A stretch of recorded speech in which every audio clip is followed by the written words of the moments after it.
Jangan lupa subscribe, nyalakan loncengnya, like dan komen.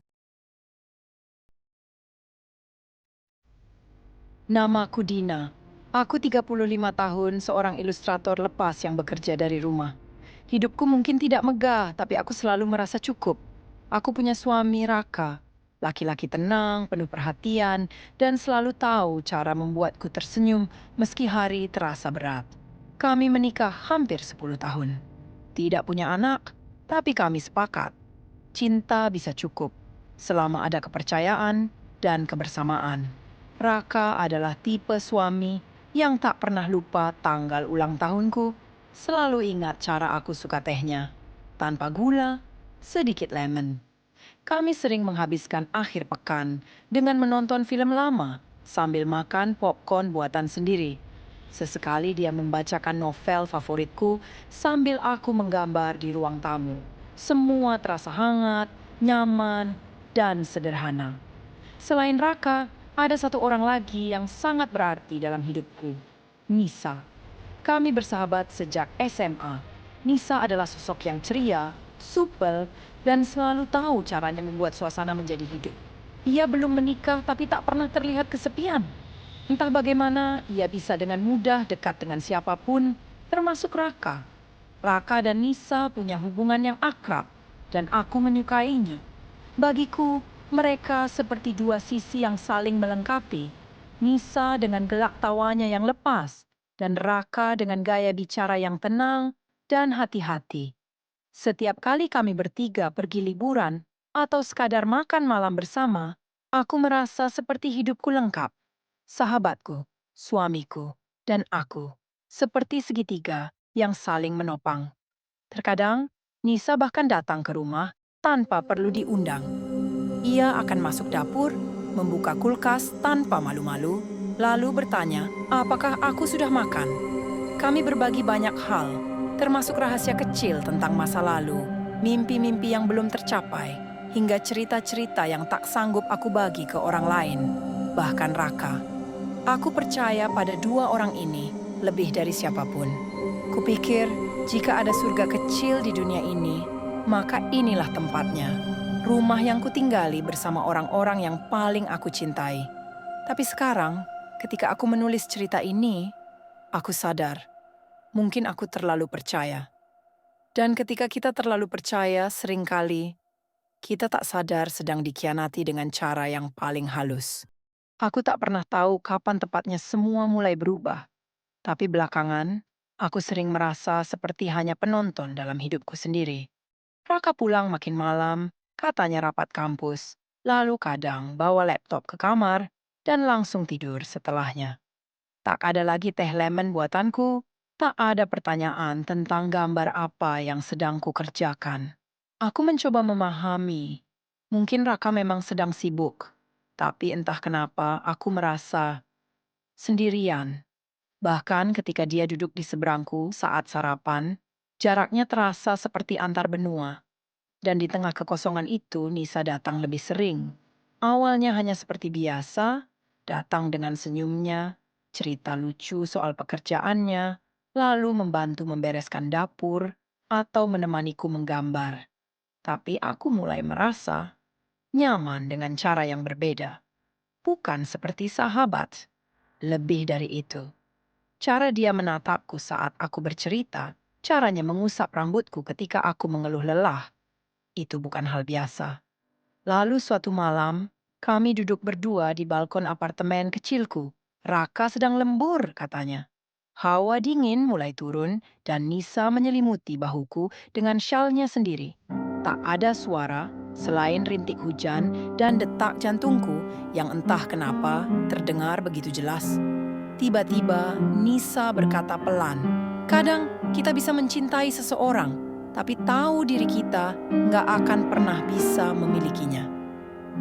Aku menoleh padanya, hati berdebar. Kamu sedang bicara tentang siapa? Dia hanya tersenyum kecil dan menatap langit. Gak penting. Sejak malam itu, aku tak bisa tidur. Aku mulai bertanya-tanya, apakah mungkin aku juga merasakan hal yang sama? Perasaan yang selama ini kutolak untuk kuberi nama? Yang kuingat setelah malam itu, Aku tak lagi merasa sendirian. Nisa jadi tempatku bersandar secara emosional. Dan Raka semakin menjauh.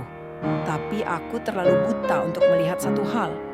Bahwa jalan yang sedang kulangkahi ini bukan jalan baru. Tapi jalan yang sudah dilewati orang lain, diam-diam, jauh sebelum aku melangkah ke sana. Aku mulai merasa seolah hidupku adalah potongan-potongan kecil yang tak utuh. Raka masih hadir secara fisik, tapi tidak lagi secara batin. Ia ada di rumah, tapi tak lagi benar-benar bersamaku. Dan Nisa, perhatiannya yang dulu membuatku merasa dicintai, kini terasa samar. Ada hal-hal yang tak lagi ku ketahui tentang mereka. Sampai hari itu terjadi. Aku pulang lebih awal dari biasanya. Proyekku dibatalkan sepihak oleh klien, dan aku tak sempat memberi kabar pada siapapun. Aku membuka pintu rumah perlahan, berharap menemukan Raka membaca buku di ruang tamu atau mungkin tertidur di sofa. Tapi suara tawa yang terdengar dari dapur membuatku berhenti. Itu suara Nisa dan suara Raka. Aku melangkah pelan, mendekat ke arah dapur. Dari balik tembok, kulihat mereka duduk berdampingan. Nisa sedang memotong buah dan Raka memegang gelas sambil menatapnya. Terlalu lama, terlalu dalam. Mereka tertawa pelan atas sesuatu yang tidak kudengar, tapi aku tahu ekspresi itu. Itu bukan tawa antara teman. Itu sesuatu yang lebih. Tanganku refleks meremas ujung bajuku. Lalu tiba-tiba, Raka menoleh ke arahku. "Kamu udah pulang?" tanyanya. Suaranya biasa saja. Tapi aku melihat cara tubuh mereka langsung menjauh satu sama lain. "Oh, aku tadi cuma bantuin potong buah," kata Nisa cepat.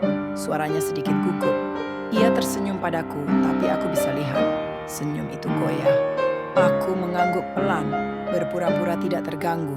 Tapi dalam hatiku sesuatu retak. Sejak hari itu, aku mulai memperhatikan hal-hal kecil. Cara mereka bertukar pandang saat berpamitan. Cara Raka tersenyum tipis ketika Nisa membalas pesan. Bahkan hal sepele seperti posisi sandal mereka di depan pintu. Yang entah kenapa selalu berdampingan, lebih rapi dari biasanya. Aku mencoba mengusir semua prasangka. Mereka sahabatku. Mereka saling mengenalku. Mereka tak mungkin, tapi perasaan itu tak mau pergi. Dan ketika kecurigaan tumbuh di antara cinta, segalanya berubah menjadi teka-teki yang menyakitkan. Aku tahu, aku harus mencari tahu apa yang sebenarnya sedang terjadi. Tapi bukannya mencari kebenaran, aku justru memilih menutup mata dan membiarkan perasaanku mengambil alih. Alih-alih menghadapi kecurigaanku, aku malah semakin mendekat ke arah yang seharusnya kuhindari. Aku memilih Nisa. Entah sejak kapan perasaanku padanya berubah dari rasa nyaman menjadi rindu. Mungkin karena ia selalu hadir saat Raka tidak. Atau mungkin karena aku ingin membalas rasa sakit yang pelan-pelan mulai mengendap di hatiku. Suatu malam, saat hujan turun dan listrik padam, kami berdua duduk di sofa rumahku. Lilin menyala di meja, suasana senyap, hanya suara hujan yang menemani. Aku memandang wajah Nisa dalam temaram cahaya lilin, dan tanpa pikir panjang aku bertanya, "Kalau aku memilihmu, kamu akan tetap tinggal, kan?" Nisa menatapku lama. Wajahnya tampak terkejut, tapi tidak menolak. Ia tidak menjawab. Ia hanya menggenggam tanganku perlahan, hangat, dan hening. Dan dari genggaman itu, aku mengira aku punya jawabannya. Besoknya, aku minta bicara dengan Raka. Kami duduk di meja makan. Tanganku gemetar saat menyampaikan kata-kata yang sudah kupikirkan semalaman. "Aku ingin pisah, Kak." Raka terdiam. Ia menatapku lama, seolah mencoba mencari tahu apakah aku serius atau hanya sedang emosi sesaat. "Kenapa?" Hanya itu yang ia tanya. "Karena aku sudah nggak merasa dicintai lagi."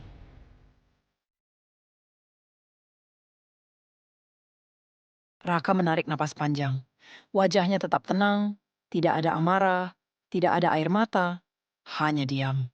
"Kalau itu yang kamu mau," katanya akhirnya, "aku akan menuruti." Itu saja. Sesederhana itu. Dan seperti itu pula, hidup pernikahanku berakhir. Dengan selembar surat dan segunung perasaan yang tak sempat diucapkan. Kupikir, setelah ini aku akan menemukan kebahagiaan yang selama ini kurindukan. Tapi ternyata, keheningan justru semakin menjadi. Nisa mulai sulit dihubungi.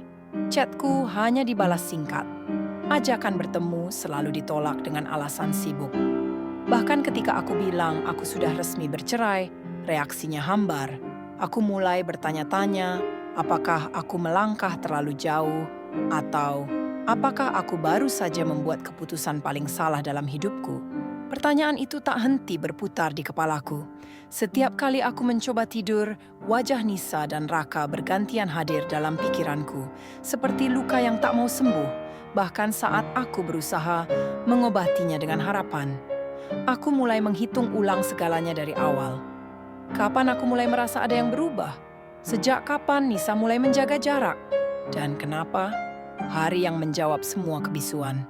Aku memutuskan untuk menemui Nisa langsung. Tanpa kabar, tanpa pesan, aku hanya ingin kejelasan. Aku ingin menatap matanya dan tahu, apakah semua ini salahku? Atau memang sejak awal aku telah ditipu oleh cinta yang palsu? Aku tiba di depan apartemennya sore itu. Langit mendung seperti hatiku yang tak lagi bisa menampung rasa sesak. Tapi sebelum aku sempat mengetuk pintu, aku melihatnya terbuka sedikit. Dan saat itulah aku melihat mereka, Raka, Nisa, berdua di ruang tamu, tertawa. Bukan tawa kikuk seperti dulu yang kusebut ramah, tapi tawa yang utuh, yang penuh kenyamanan, yang hanya bisa dimiliki dua orang yang telah lama saling mengenal terlalu dalam. Aku mundur perlahan, menahan napas. Tapi sebelum sempat pergi, pintu terbuka lebih lebar. "Nina?" Nisa terkejut melihatku. Ekspresinya berubah. Tidak bersalah, tidak panik, justru tenang. Raka berdiri di belakangnya, mematung. Aku tak bisa berkata apa-apa. Rasanya seperti seluruh dunia runtuh di kakiku. "Jadi, selama ini?" tanyaku dengan suara tercekat. Nisa menatapku, lalu menunduk. Ia tidak membantah. Dan Raka hanya diam. Itu adalah jawaban yang paling menyakitkan. Bukan karena mereka membenarkan, tapi karena mereka tak merasa perlu menyangkal. Aku berbalik dan berjalan menjauh, menahan air mata yang sudah tak bisa dibendung. Hari itu aku sadar, aku telah kehilangan segalanya. Bukan hanya suamiku, bukan hanya sahabatku, tapi juga kepercayaan yang selama ini kujadikan pondasi hidup. Langit sore itu tidak lagi biru, dan hatiku untuk pertama kalinya benar-benar kosong. Selama berhari-hari setelah kejadian itu, aku hanya duduk di pojok kamar dengan tirai tertutup dan lampu padam. Aku tidak menggambar, tidak makan teratur, tidak membalas pesan siapapun. Dunia luar terasa seperti asing, dan aku hanya bayangan dari diriku yang dulu. Aku telah kehilangan semuanya, dan lebih menyakitkan lagi, kehilangannya karena keputusan yang kuambil sendiri. Aku yang minta berpisah, aku yang buta terhadap kebohongan yang sudah lama tersusun rapi di depanku. Ku dengar kabar dari teman lama, secara tidak sengaja, Raka dan Nisa akan menikah dalam waktu dekat. Itu seperti ditampar realitas untuk kesekian kalinya. Mereka tidak lagi sembunyi-sembunyi, tidak ada lagi pura-pura. Dan yang paling menyesakkan, aku sadar bahwa aku tidak punya siapa-siapa untuk menyalahkan, kecuali diriku sendiri. Namun, di tengah kehancuran itu, ada satu hal yang menyala kecil, harga diriku. Aku bisa memilih untuk terus hancur dan membiarkan luka ini mengendalikan sisa hidupku. Atau aku bisa berdiri, mengangkat kepala, dan memberi arti pada luka ini. Meskipun aku tahu bangkit bukan berarti sembuh, tapi setidaknya aku tidak akan hancur diam-diam di balik bayang-bayang mereka. Aku memutuskan untuk datang ke pernikahan mereka. Ya, satu-satunya pilihan yang tersisa bagiku adalah menghadapi semuanya. Bukan sebagai tamu yang memberi restu, tapi sebagai saksi bahwa aku pernah menjadi bagian dari cerita ini. Dan hari itu, Aku mengucapkan selamat tinggal untuk cinta yang tak pernah benar-benar kumiliki. Teman-temanku menyebutku gila, tapi aku tahu aku harus melakukannya. Untuk menutup semua bab yang selama ini menyakitiku. Untuk menyatakan, meski aku kalah, aku tetap bertahan. Untuk menunjukkan bahwa aku pernah mencintai mereka. Dan sekarang, aku memilih mencintai diriku sendiri. Hari itu datang lebih cepat dari yang kubayangkan. Aku berdiri di depan cermin, mengenakan gaun sederhana berwarna krem pucat. Wajahku tidak semekar dulu, tapi sorot mataku lebih kuat. Ada sisa luka di sana, tapi juga ada keberanian. Untuk pertama kalinya setelah sekian lama, aku merasa utuh, walau tak lagi lengkap. Langkahku menuju gedung pernikahan diiringi detak jantung yang tak beraturan. Setiap langkah terasa berat, tapi bukan karena aku ingin mundur, justru karena aku ingin membuktikan bahwa aku bisa tetap berjalan, meski dunia pernah menghancurkanku. Gedungnya indah, dekorasi serba putih dan emas, musik lembut mengalun, wajah-wajah bahagia menyambutku tanpa tahu siapa aku. Mereka hanya melihat seorang tamu yang datang sedikit terlambat, tersenyum kaku, dan berjalan menuju barisan kursi belakang. Lalu aku melihat mereka. Raka berdiri gagah di pelaminan, mengenakan jas abu-abu yang dulu kupilihkan saat ulang tahun pernikahan kami. Dan Nisa, tampak cantik dengan kebaya krem muda yang mengingatkanku pada hari wisuda kami dulu. Mata Raka menangkap pandanganku. Sekilas, sekejap, tapi cukup untuk membuat waktu berhenti.